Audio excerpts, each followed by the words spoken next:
क्षीयन्ते खलु भूषणानि सततं वाग्विभूषणं भूषणं। क्षीयन्ते खलु भूषणानि सततं वाग्विभूषणं भूषणम्। अत्र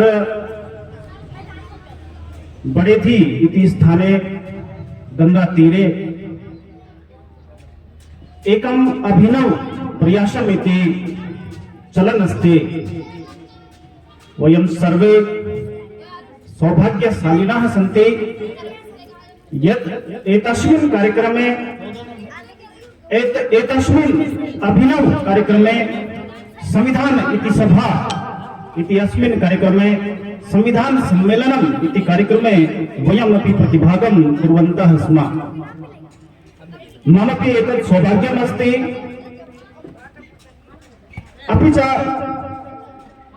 विशेषा वार्ता अस्ति एवं यत् संविधानस्य कथा अत्र संस्कृत भाषायाम् अपि चलन् अस्ति।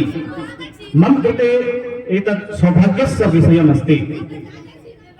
अत्र संविधानस्य कथापीठे मम अग्रज भ्राता अपि च वरिष्ठ पत्रकार अपि च अस्मिन् कार्यक्रमे व्यासत्व रूपेण अत्र कथा संचालनं कुर्वन् अस्ति श्रीमान महेश बहुगुणाजी महाभागः। आदौ अहं भगवान कृते नमस्कारं करोमि। अपि च समझने के लिए शायद सभी करना चाहूंगा।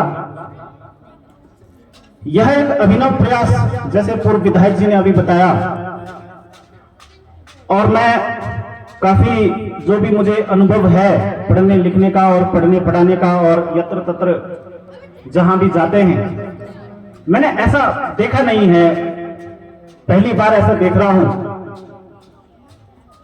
कि कोई एक जन समूह है जो विशेष प्रकार से अलग रास्ता अपनाकर संविधान की कथा और संविधान सम्मेलन करा करके संविधान के बारे में लोगों को जागरूक कराने का अपना एक प्रयास कर रहे हैं। मैं समझता हूं कि जैसा विधायक जी ने कहा कि अभिनव प्रयास है, बिल्कुल एक अभिनव प्रयास है। और सुनने वाले को, हर देखने वाले को लगेगा कि कोई अलग रास्ते पर चल तो रहा है। निसंदेह अलग रास्ते पर चलने का एक मुश्किल इस रास्ते में यह होती है कि आपको मार्ग खुद बनाना होता है। लेकिन हमारे ऋषि मुनि कहते हैं, लीक लीक गाड़ी चले, लीक ही चले कुपूत, ये तीनों उल्टे चले, शायर सिंह सपूत।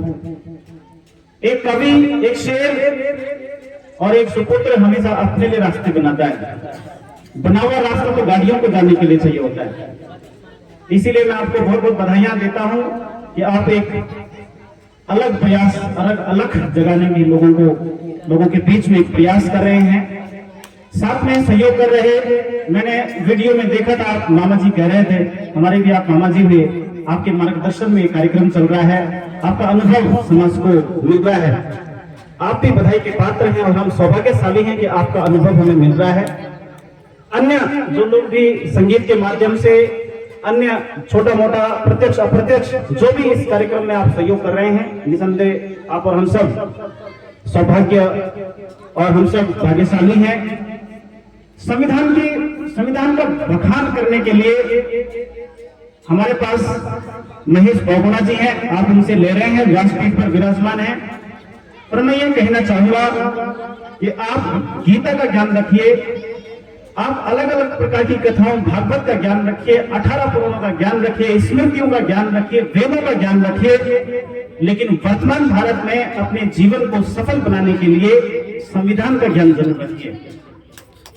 अगर आपके पास संविधान का ज्ञान नहीं होगा, आप संविधान की समझ नहीं रखते होंगे, तो आपसे देश के संविधान में विद्यमान जो कुछ भी नियम, कानून, धाराएं, अनुच्छेद जो कुछ भी रखे हैं, अगर आपसे भूलवश उनका उल्लंघन हो गया तो कोई वेद पुराण, महाभारत, स्मृति आपको बचाने नहीं आएगी।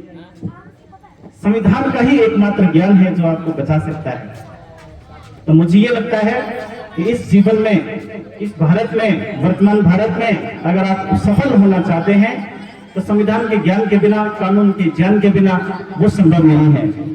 और श्री बहुगुणा जी एक अच्छा प्रयास कर रहे हैं। आप हमेशा इनोवेटिव कार्यों में जुड़े रहते हैं। रास्ते से अलग हटकर लोकवाद की चिंता किए बिना आपको जो अच्छा लगता है वो कार्य आप करते हैं। आपके साथ लोग जुड़ते हैं, धीरे धीरे इसी तरह से लोग जुड़ेंगे। ये देखने की आवश्यकता नहीं है कि आपको कितने लोगों ने साथ दिया। आपको कार्यक्रम करने के बाद आपको संतोष मिलेगा निश्चित रूप से, जैसा आप कार्यक्रम कर रहे हैं। मैं सभी देवी देवताओं से, सभी अग्रजों से, सभी यानी जो समाज के लोग हैं उन सबसे आग्रह करूंगा, निवेदन करूंगा उनके चरणों में कि आपके इस कार्य में आपकी शक्ति बनकर निकले और आप इस कार्य को मनोयोग के साथ सफलतापूर्वक संपन्न करें और संतोष के साथ संपन्न करें। ऐसी मेरी शुभकामनाएं हैं। आपने मुझे सम्मानित किया, इसके लिए आपका बहुत बहुत धन्यवाद। अन्य प्रत्यक्ष अप्रत्यक्ष जो हमसे सहयोग हो पाएगा, हम आपके साथ हैं।